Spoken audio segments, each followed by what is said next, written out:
क्षेत्रों में रहने वाली लोगों के लिए भी हैं। गिर गया।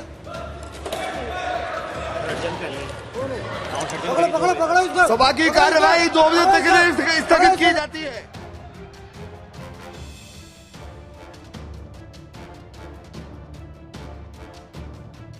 हादसा हुआ है जिस तरीके से, क्या कहेंगे इस पूरे विषय को लेकर? नहीं, कहीं चूक तो हुई है ही।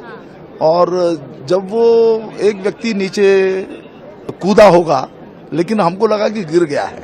जब दूसरा व्यक्ति भी उतर रहा था, रेलिंग पकड़ करके कूदने की कोशिश कर रहा था, तब सबके ध्यान में आया। तो इतने इस बीच में सब लोग सतर्क हो गए थे। सदन के अंदर उतर गए और हाथ में कुछ थी, उसे भारी भड़कम मतलब गैस निकलते थे और थोड़ा मतलब सदन के अंदर हमारे सारे एमपी जितने साथी हैं वो पकड़ लिए दोनों को। कंप्लीट सिक्योरिटी लैप्स एंड कुछ भी हो सकता था हाउस के अंदर। एंड मोरओवर जहाँ पे हम खड़े हैं यहाँ पे प्रॉपर वॉच भी नहीं है।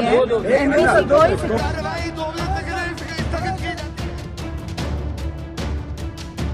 संसद भवन पर हमले की 22वीं बरसी के दिन एक बार फिर लोकतंत्र के मंदिर की सुरक्षा में भारी चूक हो गई।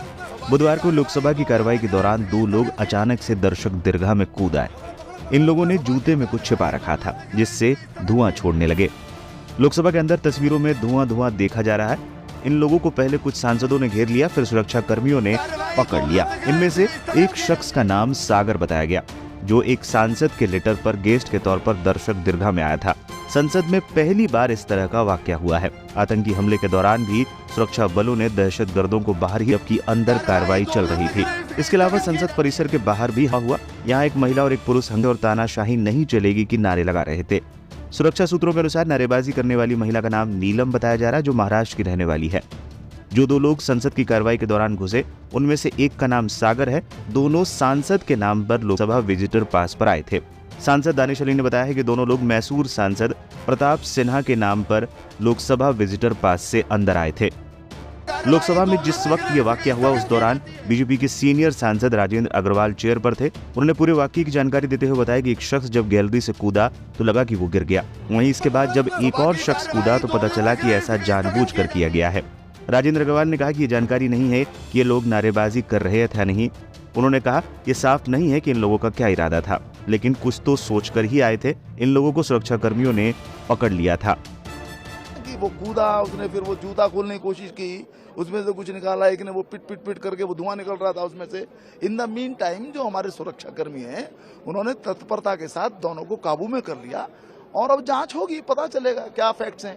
नहीं, चूक तो हुई है, इसको तो सब स्वीकार करेंगे और एक्शन अब लिया जाएगा। पकड़े जा कह नहीं सकते, स्पीकर साहब इस संबंध में विचार करेंगे। वहीं कांग्रेस नेता अधीर रंजन चौधरी ने कहा कि सांसदों की मदद से इन लोगों को पकड़ा गया और फिर सुरक्षा कर्मियों के हवाले कर दिया गया। ये बड़ी बात है कि कार्रवाई के बीच कूदने वाले दोनों लोगों को सांसदों ने साहस दिखाते हुए घेर लिया, लेकिन अधीर रंजन ने इस दौरान चूक की बात साफ तौर पर दोहराई।